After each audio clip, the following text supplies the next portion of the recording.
Hey, welcome to our live stream. It's Ned from Caspio. If you're able to hear me okay, please let me know, and we will begin today's presentation. So welcome, everyone. Today we're going to be doing a presentation on inventory management. Hey, Lucas, loud and clear. Good. Hey, Dave, welcome back. I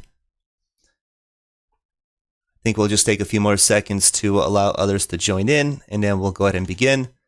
And as always, I'm going to give you a demo of my application that I've developed today, and then we're going to take a look at the mechanism that runs in the back end. And when it comes to inventory management applications, bulk of the heavy lifting is done with the triggers.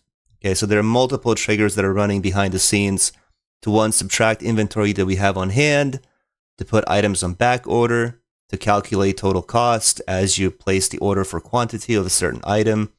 You may also have an email connected as well to notify the admin if inventory falls below, let's say, a certain amount.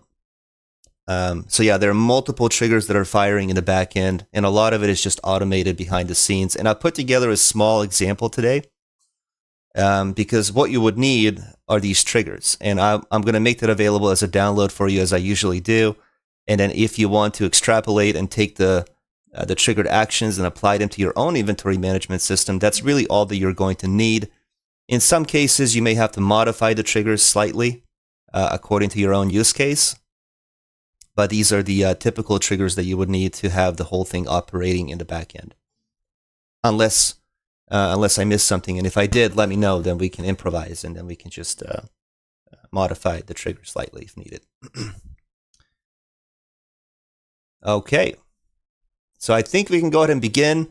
So as I mentioned, I'm going to give you a quick demo of the application. It's a very small use case. I have two tables, and really in inventory management applications, you're probably going to have more tables, obviously, maybe linking customers to orders and other types of tables. But I would say, arguably, these are the most important tables that you need. One that contains the product information, something related to that product. Let's open it. So you might have an image of that product, you might have a title, description, cost of the product, and inventory on hand. And for my second table, we have orders. And then you have the product ID, which links to our products table because we want to know what product was ordered. We also have the status. You might have quantity. How many of that item can we place an order for? We have the total cost. And then the back order and back order reason. So if somebody places an order and you have, let's say in inventory, you have 20 of that item and somebody placed an order for 40 of that item, then it automatically is going to flag that as a yes, that it's on back order. And then we provide a static text as just a static text to say like this item is put on back order and then date ordered. Now in my example, I will show you how my data changes based on what I do on the web because I already have my triggers configured. So inside this table, we have three different products. We have baby products because that's really what's etched into my memory these days. I've ordered a number of different diapers and baby bottles in the past 8 or 9 months. So that's something that's at the top of my mind. If I knew better in advance, I probably would have been in this industry because of the insane amount of money that goes into it. So here we have, Pampers, we have baby bottles, we have bibs, and then we have a description of the product, the cost of that product, and what we have in inventory. In the second table, we're going to place orders for those items, but I will place orders on the web. Okay, so here we have 3 different products. This is a simple report that's listing the information from the products table. Okay. So we have our title, we have our description, and we have the cost of that product. Now, when I go to details, let's say for maybe bibs, and let me just see how many I have. I have 500. So we click on the link. Now, I know this is just a simple field. We have quantity, but just know everyone in today's presentation hopefully knows that we can pass information, that we can display information on this page, maybe even the product image, the title, description, so you can carry that information over from the results page to the submission form. But this form here is based off of my orders table, and the only field that I'm showing is the quantity. This field is hidden. It's stamping it as new because it's a new order that came in.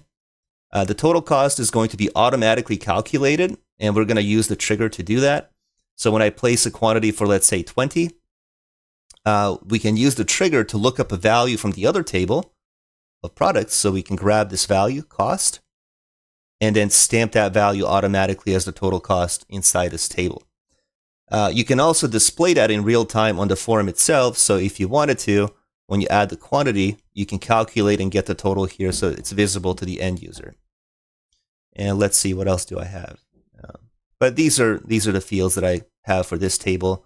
And let's see what happens. So if I place an order for, let's say, 50, and I hit submit, inside my table of products, I'm going to refresh, and you will now see 950. So we subtracted 50 from that order for Pampers. And also in my orders table, when I refresh, you will see the total cost that came in. Because we took the value from the other table, we multiplied by 50, okay, and that gave us 1,500. Now we have 950 left in this table, right? Let's just say that we place another order for Pampers. And this time, the customer places 1,000, which is more than what we have left in inventory. So if I do that, and I refresh my table, you'll see we didn't subtract. Okay? But in this table, there's a new order that came in, and we placed that item on back order, and there's a text here that reads, just some sample text. Yeah, I need to check my spelling here. Quantity order greater than what we have in inventory. Okay? So those are the three triggers that we have to calculate the total, to subtract what we have left in inventory, and to place the item on back order and provide a reason, some static text as to what happened. And most inventory management applications will have this mechanism that's running in the back end. And the trigger was based on top of this table, orders. And you will see three different triggers inside my triggered actions. And they're firing top to bottom. Really doesn't really matter too much of the order, but we have 1, we have 2, and we have 3 that are checking for all of that that's happening on the web. Okay? So the first one, I'm just going to go through it very quickly. We're not going to build this from scratch. I'm just going to go through it one at a time so that I can explain. Most of you already know how triggers work. You know, we can use these this menu that you see on the left-hand side, and we can drag and drop these elements inside the triggered actions. And then when you place them, they kind of snap in place like Lego pieces. And then you modify based on the event that happens on the table. Okay, so we have 3 different types of events that we can run the actions on based on insert of data, update, and delete. Okay, so let's go through it really quickly. So run the action on insert of data, which means that when you insert data into the orders table, okay, I want to set, or I want to update the inserted table. First, let's update the inserted table, which is the orders table. Okay, and what we want to do is we want to set the back order to be checked. This is a Boolean, so we want that to be true if, and we have a clause down here, a conditional statement, that says that if the inserted quantity is greater than what we have inside the inventory in the product table, then go ahead and check that item to be on back order, which is true, right? This is my inserted table, the orders table. So if I place, like I did, 1,000 of those Pampers, right? And that's greater than what we have left in inventory in the other table, then it's going to check that, and it's going to provide that static text inside that field. Let's just change this really quickly because this is bugging me.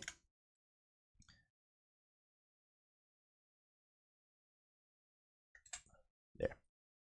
Okay, and it's just going to add that text automatically into our table. Now, in order for us to grab this field, we have to do a join between our 2 tables, right? So we use the gear icon. I've already selected my join, and it just joins the products table to the orders table via the product ID field, which is the primary key and the foreign key. All right, and that allows me to grab this field from the product table so that we can check against what we have left in inventory. So that's the first one, right? Very simple. The second one is also very simple. This one just subtracts from what you have left in inventory. Okay, so once again, update the product table. Okay, so this table here. So I'm trying to update what we have left on the inventory, right? So let's see. Set the inventory on hand, which is that field, inventory on hand. And then we do a simple calculation by going into number. We can do a comparison between 2 values. So this is the widget that you would add here. And then you calculate inventory on hand minus the quantity that was ordered from the inserted table. And again, this is the inserted table, the orders table. Okay. Once again, you have to do a join because we need to grab our field, okay, from the products table, which is this one here, where the quantity is less than or equal to what we have left in inventory, right? So if I had 1,000 Pampers and I place an order for 950, that's true, right? That's less than what we have left on inventory. So go ahead and subtract that number. And also if it equals, right? So if 1,000 equals 1,000, you still have enough left in inventory, so it's just going to give you a 0 at the end when the customer places the order. And then the final trigger that we have is to update the total cost. Okay, now this can be done multiple different ways. You can even do a calculated field on the form to perform that calculation. But I just wanted to show you how we can grab values from another table and use that using a trigger. So set the total cost, and the total cost is inside the orders table. So let me just open that up. So here is my total cost. So update the inserted table, again, which is the orders table, and set the total cost to product cost times the inserted quantity. So we have the product cost that's actually inside the products table. So this is the cost of the item. Okay. And then in my trigger, you can see I'm multiplying that by the quantity that's inserted. So in the orders table, when you place an order for something, we're just doing a multiplication there to get the total cost. And we add that into our table. And then finally, we have a join so that we can grab this field here, cost, and we can pull the value of that cost from this table and use it inside our trigger. Now, if I wanted to notify, let's say, an admin level user, let's say if our inventory falls below 20, we can add another action here to send an email. Just scroll down a little bit. Okay, send an email, and then we can do something like this. So select from the inserted table and then we can just set this to be, so again, I now again need to create my join because you can see I don't have access to my fields inside the products table. So I will create my join. Okay, so it's automatically connected for me because if you use the relationship screen and you connect your two tables together, that's going to be automatically created for you. So my simple thing is where the product, what we have in inventory is maybe less than, let's say 20. Okay. So now to test this out, let me just fill out the rest of my fields here. So we can say, use my email address here really quickly. Subject line, add more items to inventory, and add more items to inventory. Okay, just some random text. And let's save.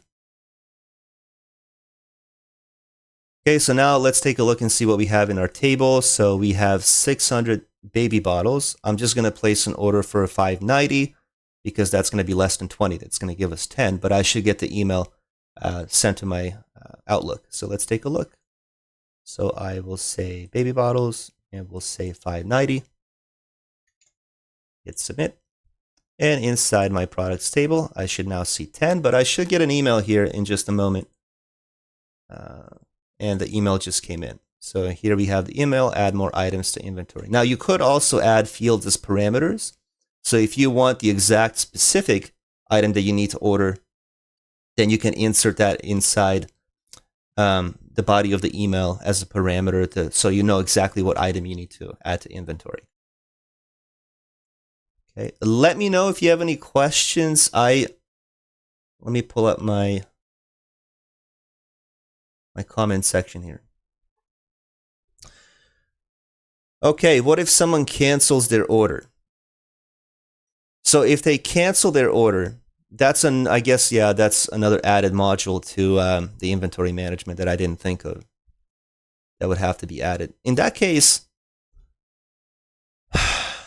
yeah, you would be able to add back what you ordered. It would add back to inventory if somebody cancels it in time. I'm trying to think like a popular example like eBay that I use quite frequently, and also Amazon.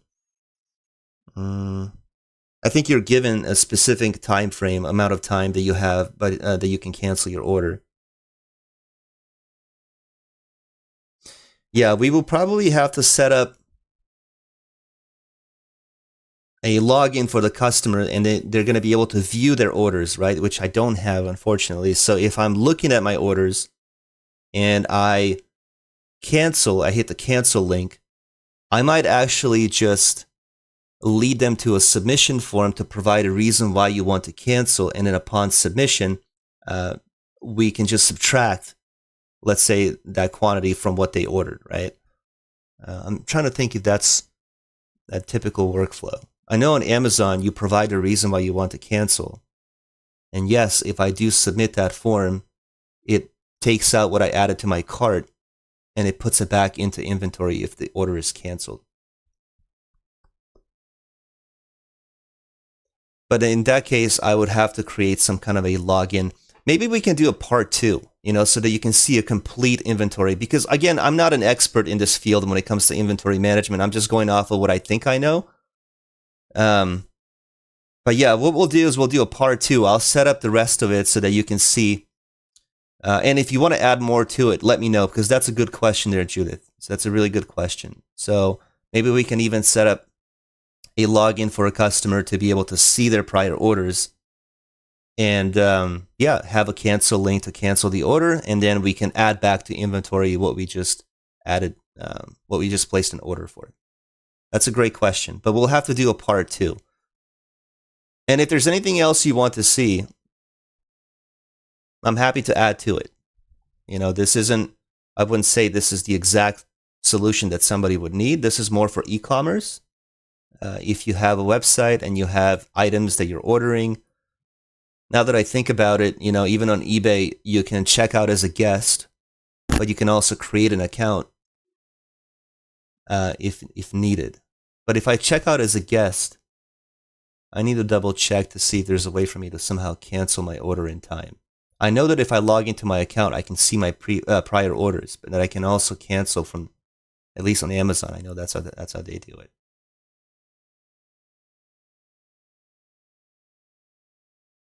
Yeah, I'll think about it some more, and then we'll do a part 2. Maybe not necessarily call it inventory management part 2, but if you come back, let's say next week, I will add more to it if you guys have any feedback for what you would like to see. Because next week we're doing webhooks, which is really exciting. So we'll do a session on webhooks, and that is a new feature inside Caspio to push data or to send real-time updates from Caspio based on the event. So if you insert something in your Caspio form, if you update something on your Caspio form, or if you delete data from your Caspio applications, you can send real-time notifications to a third-party or target service application in real time. Yeah, but webhooks are really exciting. With this initial beta release in Caspio, let me see if I have it here. Yeah, with the initial beta release, you can only do an outgoing webhook. But in the future, we're going to be able to do incoming webhooks as well. Okay, very, very exciting because it allows us to integrate with third-party applications, and really it's limitless in terms of what you can do with that type of capability. So if you need applications to communicate and share data, that's what webhooks are for.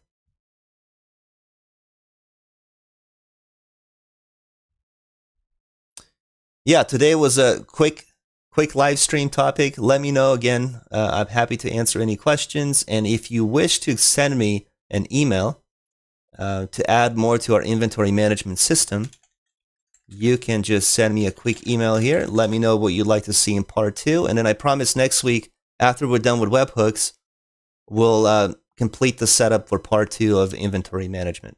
Okay. But you see, I didn't think about canceling an order. That slipped past me. I was just thinking about placing an order and subtracting from inventory. So it happens.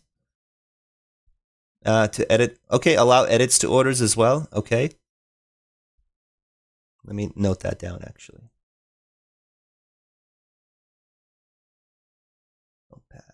So I'll just take some notes here. So we said cancel orders, and we'll say edit orders. Okay.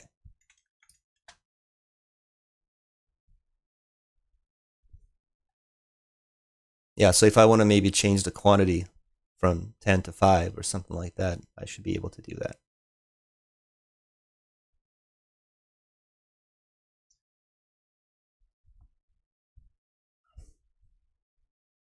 All right, and then next week I'll give you a demo how we use webhooks to send the data to, and I'm going to use Slack as an example because Slack allows you to have different channels, and if your organization is using Slack, you can send real-time notifications to different Slack channels to notify your employees.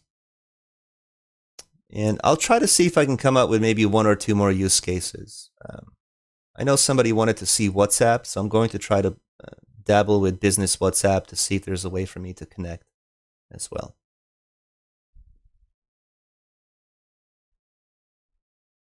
I'll try. I haven't tested it yet. I don't want to overpromise, but I will see what I can get. I know that WhatsApp has business WhatsApp, at least from Make, which is an intermediary to push data.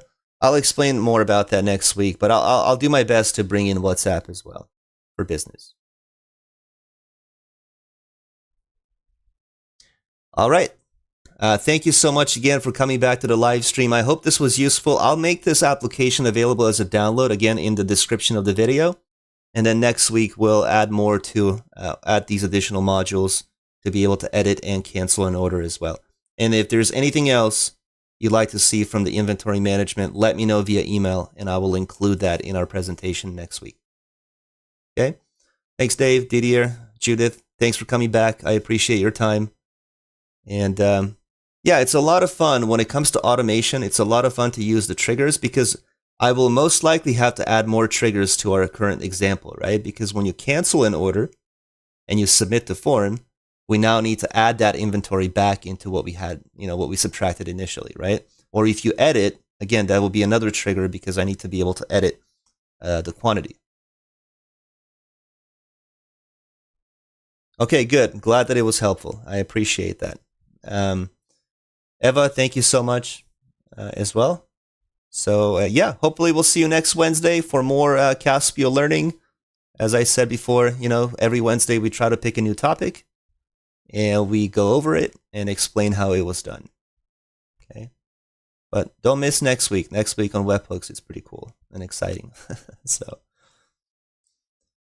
thank you so much. I will go ahead and end the live stream now. I'll keep the chat running a few more minutes for any last minute questions, and then we'll see you next week. You're good to go. Thanks so much. Have a good day. Bye-bye.